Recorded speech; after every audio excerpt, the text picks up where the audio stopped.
प्यारे बच्चों, आज के इस वीडियो में हम लोग बात करेंगे एनर्जी कंजर्वेशन के बारे में। ठीक है।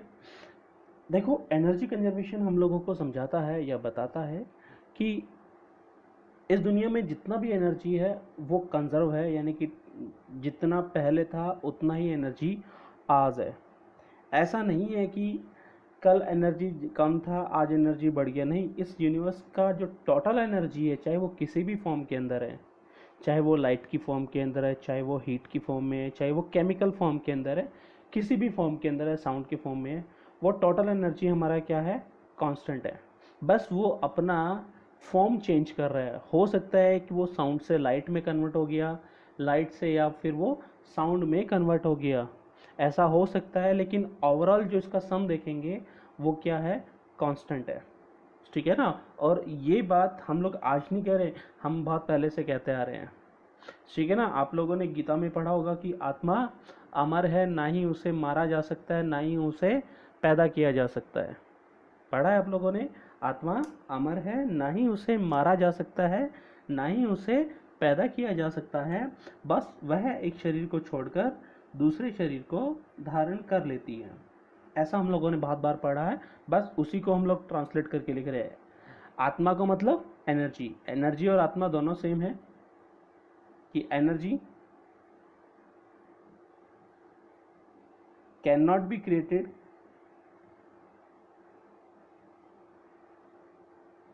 Nor be destroyed.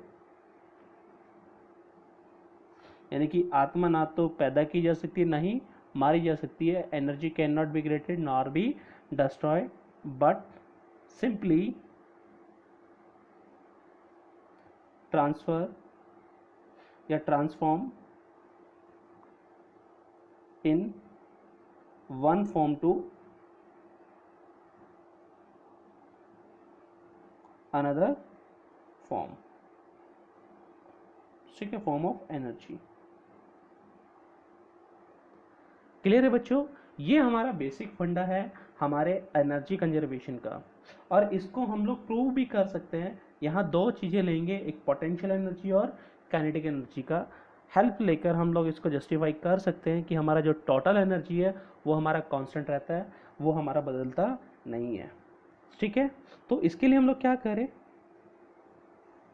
अज्यूम करके चलें कि ये हमारा ग्राउंड है बच्चों, और इससे पर्टिकुलर हाइट h के ऊपर हम लोग एक बॉडी कंसिडर कर लेते हैं। ठीक है ना। यहाँ पर हम लोगों ने एक बॉडी कंसिडर करा जिसका मास हम लोग मान के चल रहे हैं m। मास यहाँ पर इसका m है, इनिशियल वेलोसिटी इसका बच्चों यहाँ पर 0 है। ठीक है। और बात करके चलते हैं कि ये हमारा पॉइंट A है, एक इंटरमीडिएट पॉइंट लेके चल रहे हैं जिसको बोल रहे हैं हम लोग पॉइंट B, और एक जस्ट टकराने से पहले का हम लेके चलेंगे पॉइंट C। ठीक है।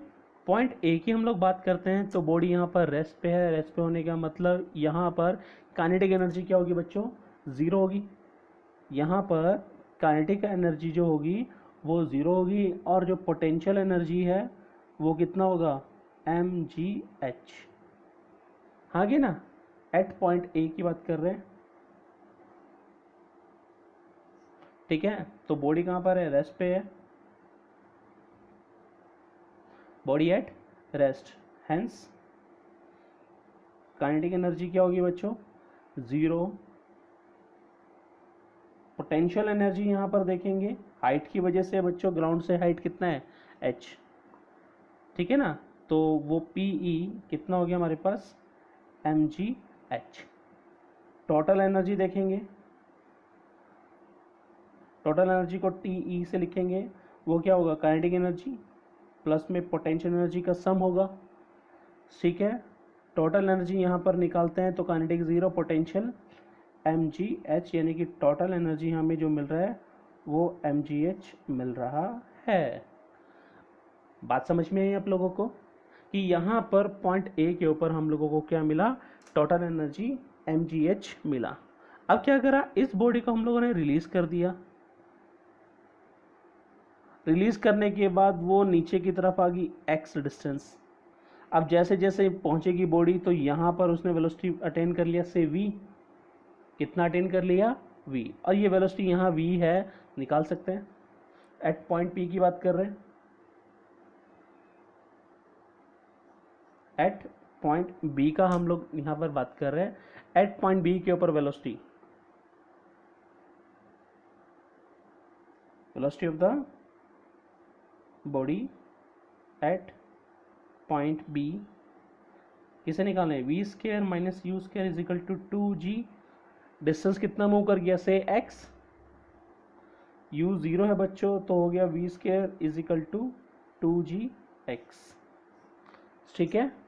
अब यहाँ पर जो काइनेटिक एनर्जी है बच्चों वो कितना होगा, 1/2 m v square, 1/2 m v कितना आ गया, v का स्केयर 2gx, 2gx यहाँ पर रख दिया, 2 से 2 कट गया, काइनेटिक एनर्जी यहाँ पर हम लोगों को मिला mgx। ये तो हमें काइनेटिक एनर्जी मिल गया। अब इस फिगर से जाए तो पोटेंशियल एनर्जी कितना होगा, देखो अगर ये x है तो ये जो हाइट हमें मिल रही है वो h माइनस x है, यानी कि हाइट की वजह से पोटेंशियल एनर्जी कितना होगा इसके अंदर, m इंटू जी, हाइट कितनी है h minus x। Total energy निकाल सकते हैं, काइनेटिक एनर्जी प्लस में potential energy. Kinetic energy 2gx, potential energy mgx से बटो, ये बच्चों mgx, potential energy mgh minus x। फिर से लिखते हैं mgx प्लस में अंदर ले गए mgh माइनस mgx। बेटा ये नेगेटिव का ये पॉजिटिव का कट गया, टोटल एनर्जी जो हम लोगों को मिला वो mgh ही हम लोगों को मिला, यानी कि बी पॉइंट के ऊपर भी जो टोटल एनर्जी है वो कितना मिला, mgh। यानी कि इस पॉइंट के ऊपर जो काइनेटिक एनर्जी है वो mgx था, और पोटेंशियल एनर्जी यहाँ पर देख रहे थे तो mgh माइनस x हम लोगों को मिला। ठीक है। इसी तरह एट पॉइंट सी की हम लोग निकाल सकते हैं।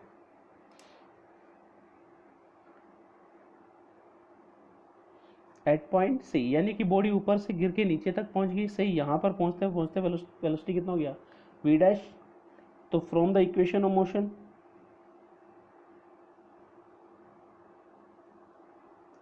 v डैश का square minus u square, height कितना चला गया नीचे, 2gh, यानी कि v डैश स्केयर हमारे पास आ गया 2gh। ठीक है ना। अब काइनेटिक एनर्जी निकालना चाहते हैं तो काइनेटिक एनर्जी सी पॉइंट के ऊपर हाफ एम वी डैश का whole square, 1/2 m v dash square की वैल्यू 2gh, 2 से 2 कट गया, यहाँ पे कितना आ गया mgh। अब दिमाग में क्वेश्चन आता है सर पोटेंशियल एनर्जी, भाई जैसे ये ग्राउंड पे टकरा जाएगा तो हाइट क्या होगी, 0 एज h इक्वल्स टू 0, यानी कि ये वर्टिकल हाइट 0 हो चुका होगा। इस पॉइंट के ऊपर h क्या है, 0 है। ठीक है। तो पोटेंशियल एनर्जी इस पॉइंट पर 0, काइनेटिक एनर्जी mgh होगा।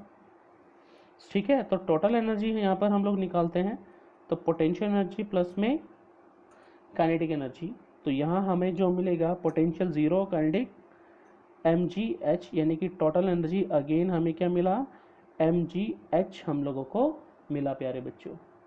तो इस बात का जस्टिफिकेशन हम लोगों को मिल रहा है कि पॉइंट हम चाहे ए ले, चाहे बी ले, चाहे हम लोग सी ले, यहाँ पर जो टोटल एनर्जी है वो हमें mgh ही मिलेगा। बस यहाँ क्या है कि इस पॉइंट के ऊपर जो एनर्जी है वो पोटेंशियल है, इन बिटवीन काइनेटिक भी है और पोटेंशियल भी है, क्योंकि हवा में है, ऊपर है, ज़मीन से, ग्राउंड से ऊपर है तो पोटेंशियल है, मूव कर रहा है तो काइनेटिक है। लेकिन जैसे वो ग्राउंड के ऊपर पहुंचा तो हाइट 0 हो गया, हाइट 0 होते ही तो पोटेंशियल 0, लेकिन काइनेटिक मोशन में है, टकराएगा तो उसके पास वेलोसिटी है, तो उस टाइम के ऊपर उसके पास क्या होगी, काइनेटिक एनर्जी होगी, और वो काइनेटिक एनर्जी हमारी mgh के इक्वल होगी। यानी कि हम कह रहे हैं कि बॉडी जैसे जैसे नीचे की तरफ आती है, बॉडी जैसे जैसे नीचे की तरफ आती है, हमारा जो पोटेंशियल एनर्जी है वो कन्वर्ट हो जाता है किसमें? काइनेटिक एनर्जी के अंदर। और जैसे जैसे बॉडी ऊपर की तरफ जाती है बच्चों, ठीक है ना, तो यहां पर होगा क्या कि हमारा जो पोटेंशियल एनर्जी है वो कन्वर्ट हो जाएगा काइनेटिक एनर्जी के अंदर, ठीक है ना। तो ये एक बेसिक फंडा हम लोगों को समझ में आया कि एनर्जी तो हमारी पूरी की पूरी कंजर्व रहती है, वो कभी भी चेंज नहीं होती, ठीक है। आप लोगों ने वीडियो को पॉज करके ये सारी चीज़ें एक बार नोट डाउन करनी है और इन सब चीज़ों का ध्यान में रखना है, क्योंकि अब हम लोग इस पर क्या करने वाले हैं, न्यूमेरिकल। हम न्यूमेरिकल जब कर रहे हैं तो हम लोग इस चीज़ का ध्यान रखेंगे कि हमारा जो काइनेटिक एनर्जी वो पोटेंशियल में, और पोटेंशियल हमारा काइनेटिक के अंदर कन्वर्ट हो रहा है, ठीक है। पोटेंशियल दोनों लेंगे, ग्रेविटेशनल पोटेंशियल एनर्जी भी और इलास्टिक पोटेंशियल एनर्जी भी, ठीक है ना। अगर ग्राफ बनाने के लिए बोले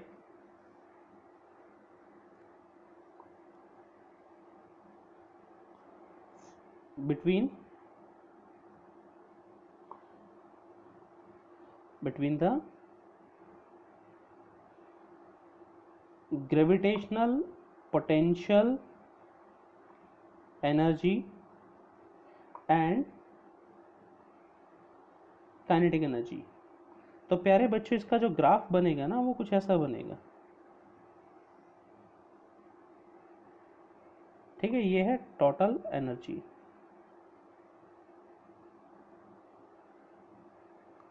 ठीक है। और ये मान लेते इधर हमारा क्या है, हाइट। तो हाइट इस डायरेक्शन में क्या हो रहा है, इंक्रीज हो रहा है।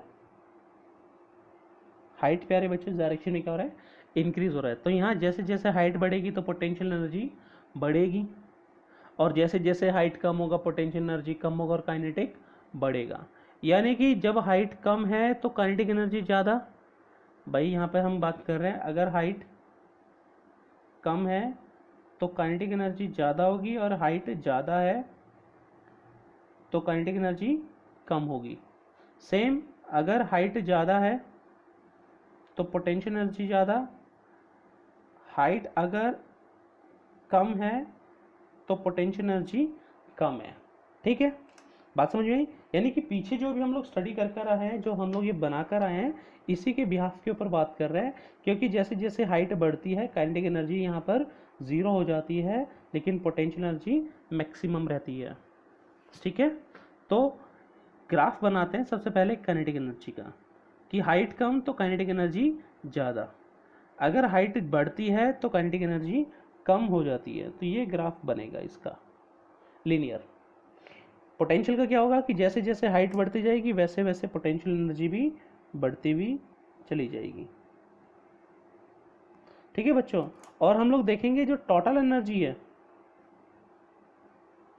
ये हमेशा क्या रहेगी, कांस्टेंट रहेगी। टोटल एनर्जी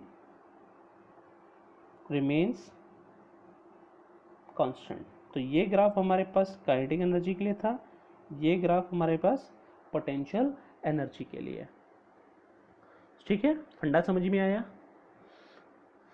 आगे बढ़े, कुछ क्वेश्चन करते हैं ताकि हमारा कॉन्सेप्ट थोड़ा सा और बढ़िया हो जाए, ठीक है।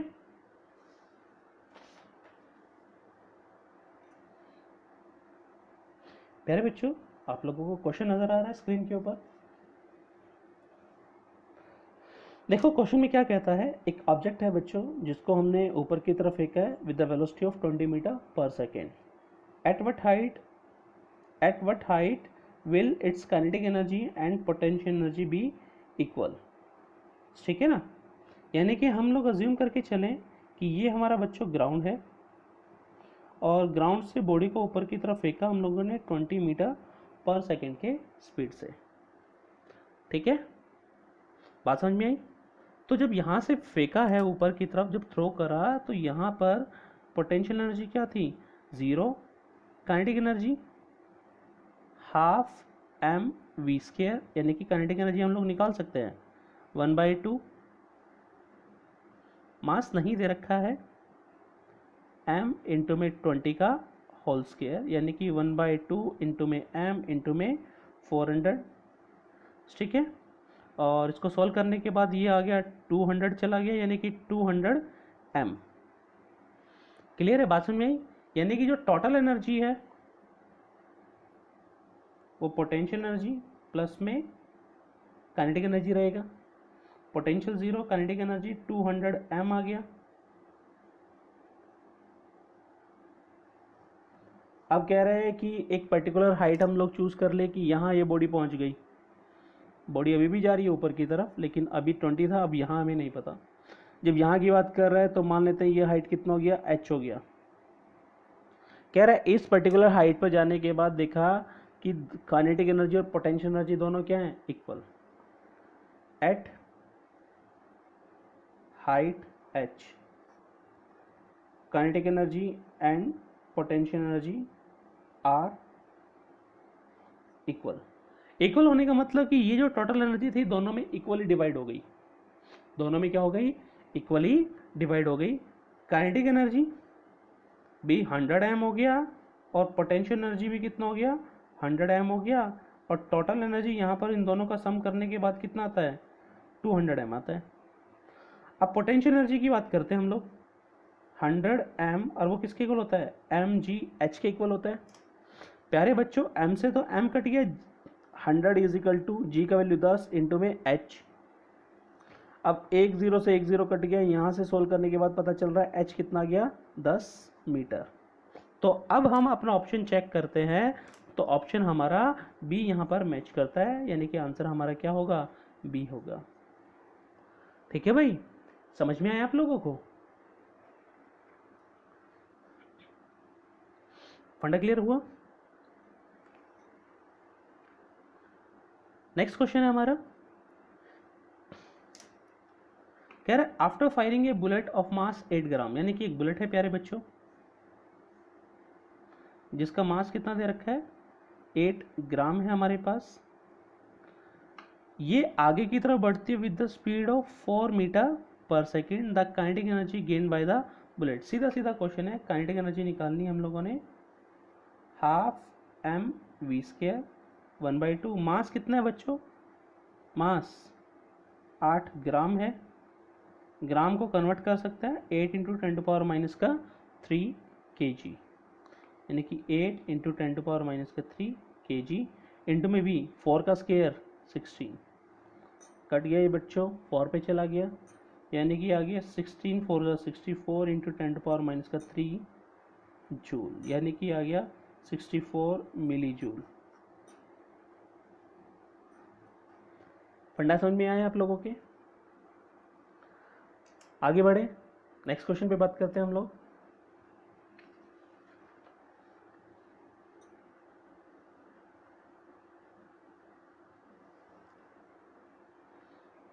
प्यारे बच्चों नेक्स्ट क्वेश्चन में कहता है according to the law of conservation of energy which statement given below is correct.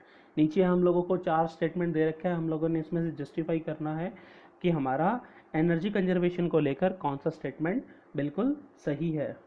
ठीक है, तो पहला स्टेटमेंट है कि energy cannot be transform from one body to another body.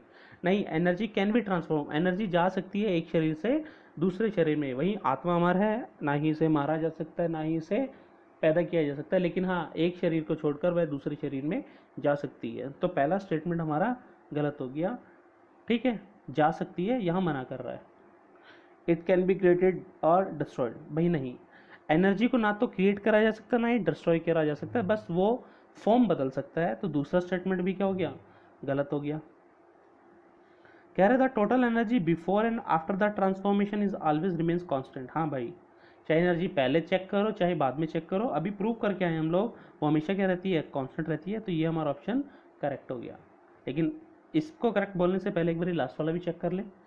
The total energy before and after the transformation is always different. नहीं, different नहीं होगी, same रहेगी। ठीक है ना, तो ठीक है, वरना ये गलत है। यानी कि ऑप्शन हमारा कौन सा करेक्ट हो गया, सी करेक्ट हो गया, ये हमारा आंसर बन गया। ठीक है बच्चों, नेक्स्ट क्वेश्चन पर आते हैं। क्वेश्चन में कहता है कि observe the given figure. Figure को आप लोगों ने ध्यान से देखना है और पूछ रहे हैं what is the total amount of gravitational potential energy gained by the box. यानी कि बॉक्स को ऐसे फोर्स लगा के ऊपर की तरफ ले गए, ठीक है, फोर्स के बारे में कुछ नहीं बताया कि फोर्स कितना है, लेकिन यहाँ से धकेल कर बॉक्स को यहाँ तक ले गए। अब यहाँ तक ले जाने के बाद पूछ रहा है गेन बताओ पोटेंशियल एनर्जी में कितना हुआ, gain in the potential energy. अब गेन पोटेंशियल एनर्जी सीधा सीधा हम बात करें कि mgh होता है, यहाँ पे m बता रहा है मास को,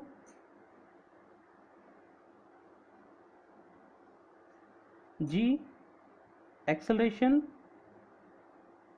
ड्यू टू ग्रेविटी, और h यहाँ पर हाइट गेन, यानी कि हाइट वो कितना चढ़ा, हाइट तो ये गेन करी उसने 8 मीटर, इतना ही तो चढ़ा। तो सीधा सीधा पोटेंशियल एनर्जी हम लोग बता सकते हैं, gravitational potential energy m 10 kg है, g का वैल्यू भी 10 ले लेते हैं, और हाइट कितना हो गया 8, तो सॉल्व करने के बाद ये आ गया 800 जूल। ठीक है, फंडा समझ में आया। तो ऑप्शन हमारा जो है वो हमारा क्या है, बी करेक्ट है। ठीक है बच्चों, ये हमारा आंसर होगा। लेकिन इसमें एक चीज़ ध्यान में रखना, अगर वो पूछ ले work done by the force, work done कितना हुआ, ठीक है ना, work done by the force कितना हुआ, तो देखो फोर्स इस डायरेक्शन में है, डिस्प्लेसमेंट भी इसी डायरेक्शन में है। देखो फोर्स और डिस्प्लेसमेंट दोनों सेम डायरेक्शन में है, आगे ना। तो यहां पर अगर वर्क पूछ रहा है तो F इंटू एस होगा, ठीक है, और F और डिस्प्लेसमेंट कितना है बच्चों 10, यानी कि ये 10F यहाँ पर हमें वर्क डन मिलेगा। ठीक है, बात आप लोगों के समझ में आई। ठीक है, F का वैल्यू हमें नहीं दे रखा, अगर वर्क डन पूछ रहा है तो ये 10F आएगा, और ये वर्क डन हमारे इस 800 से ज़्यादा आएगा। इस चीज़ का आप लोगों ने ध्यान में रखना है। वो क्यों, क्योंकि इसने ये जो डिस्टेंस ट्रेवल करी ना, ये ज़्यादा है। ठीक है, ज़्यादा क्यों, ज़्यादा भी नहीं कह सकते, इस चीज़ को ऐसे समझो कि जब बॉडी पे फोर्स लगाया तो बॉडी ने इस तरफ डिस्प्लेस करा, तो जब धकेलते हैं ना तो कुछ ना कुछ एनर्जी का यहाँ पे लॉस हो जाता है इन फॉर्म ऑफ हीट। तो रिजल्टेंट हम लोगों को कितना मिला, सिर्फ 800 जूल हमारे काम का था, बाकी का लॉस चला गया इन फॉर्म ऑफ हीट। तो वर्क हमने ज़्यादा करा है, लेकिन हमें जो इफेक्टिव मिला वो कितना है, 800 जूल मिला है। इस चीज़ का आप लोगों ने ध्यान में रखना है। ठीक है, आगे बढ़ते हैं हमारे नेक्स्ट क्वेश्चन की तरफ।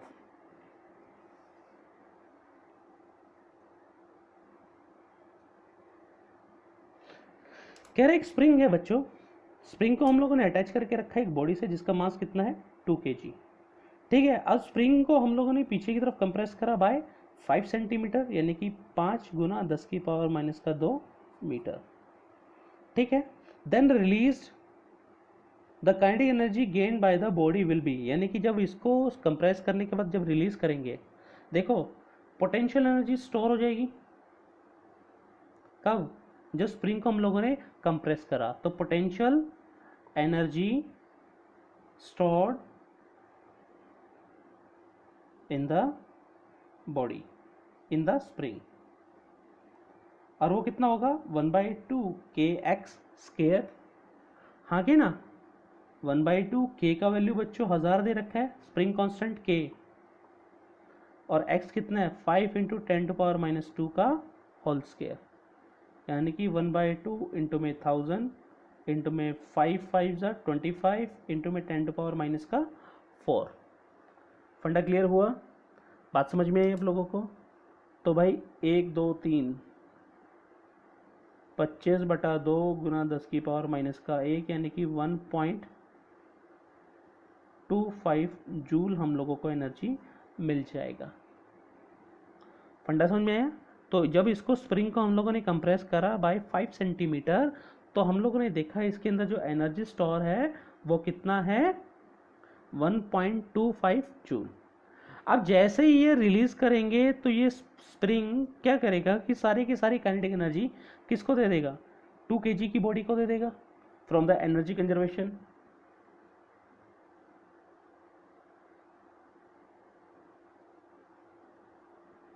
The whole elastic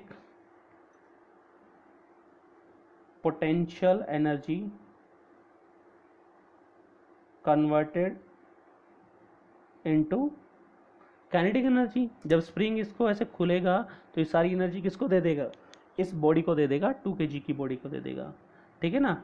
तो एनर्जी कितना था स्प्रिंग के पास, 1.25, और स्प्रिंग ने जो एनर्जी दी बॉडी को कन्वर्ट होगी काइनेटिक में। इस बॉडी की मास कितनी है, 2 kg, वेलोसिटी v², 2 से 2 कट गया यानी कि v² कितना गया, 1.25, यानी कि v को जब सोल्व करेंगे अप्रोक्स 1.1 मीटर पर सेकंड यहाँ पे आंसर हम लोगों को मिल जाएगा, ठीक है। अप्रोक्स आंसर है ये, एग्जैक्ट नहीं है। अगर एग्जैक्ट निकालना है तो आप लोग निकाल सकते हो, ठीक है ना। आंसर 1.1.2 के आसपास आएगा, कोई ज़्यादा डिफरेंस नहीं आने वाला, ठीक है। फंडा क्लियर हुआ, समझ में आया आप लोगों के। नेक्स्ट क्वेश्चन पे बात करते हैं प्यारे बच्चों। नेक्स्ट क्वेश्चन कहता है कि एक बॉडी है बच्चों m मास की, जिसको हमने ड्रॉप करा है एक पर्टिकुलर हाइट h से, ठीक है, on a platform fix at the top of A vertical spring, यानी कि एक स्प्रिंग हमने लगा के रखी है, उसके ऊपर एक प्लेटफॉर्म लगाया और उससे भी h हाइट के ऊपर एक मास की बॉडी रखी है m मास की, और उसको हम लोगों ने नीचे की तरफ रिलीज कर दिया, ठीक है। तो इस बॉडी की यहाँ पर क्या होगी, पोटेंशियल एनर्जी होगी। ये पोटेंशियल एनर्जी जैसे जैसे नीचे की तरफ आएगी किस में कन्वर्ट होगी, काइनेटिक में, ठीक है ना। अब ये काइनेटिक एनर्जी आके इस बॉडी को कहाँ करेगी, नीचे की तरफ दबाएगी, तो नीचे की तरफ दब गया, और कितना और दब गया, ये x और नीचे की तरफ दब गया, ठीक है। कह रहे तो अब हमने ये बताना है स्प्रिंग कांस्टेंट क्या होगा। भाई अब स्प्रिंग कांस्टेंट निकालना है तो देखो इसका सीधा सीधा फंडा है कि जितनी एनर्जी बॉल ने लूज करी उतनी एनर्जी स्प्रिंग ने कंप्रेस होकर गेन कर लिया, ठीक है ना। एनर्जी